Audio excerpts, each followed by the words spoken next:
It's Friday, and that means it's time for Ask a Recruiter. Welcome to the Proud Recruiters, and this is Ask a Recruiter with Lindsay. We have our 5 questions ready, and let's get to it and get some answers. Question number 1 comes to us from John in Edmonton.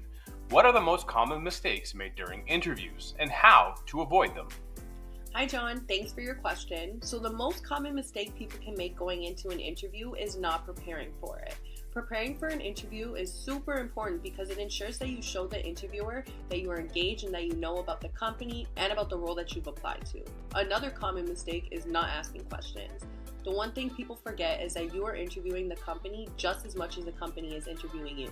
So be sure to ask about things like the culture, challenges, and where they see the company in 5 years' time. Question number 2 comes to us from Sarah in Burlington. In a really competitive market, how can someone stand out when applying for a position that has a lot of applicants? Thank you, Sarah, for that. So when you find yourself in a competitive market, just like right now, your personal brand is something that's going to put you over the top. Being active and updating your LinkedIn profile, posting, commenting, and sharing are all great things to do. The more developed your personal brand is, the better off your application will be with potential employers. Question number 3 comes to us from Beth in St. John. Other than experience, what are law firms looking for in an applicant? Hi Beth, that's a great question.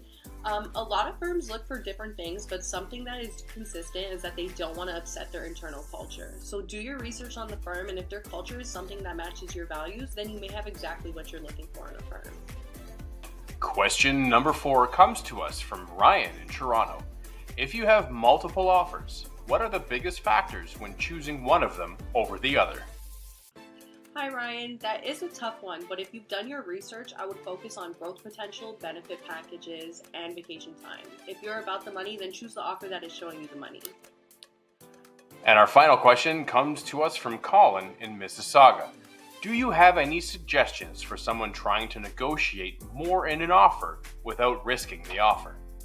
Hi Colin, this is a really important question, so thank you for taking the time to ask us.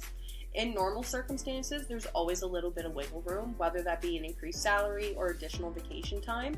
But to really answer your question, focus on something that's important to you. If you're happy getting anything above the offer, simply ask for more, because if you're not asking for it, then you're not going to get it. And if they're really interested in you, then they will be accommodating. And if this is a place that won't give you more to start, especially if it's not a lot that you're asking for, ask yourself if this is really the place that you want to be working at. Because perhaps in a year from now, when you ask for a raise, you may be getting the same type of treatment. Thanks for joining us for this episode of Ask a Recruiter with Lindsay. Don't forget to like, share, and subscribe. And thanks for watching, and we'll see you next Friday.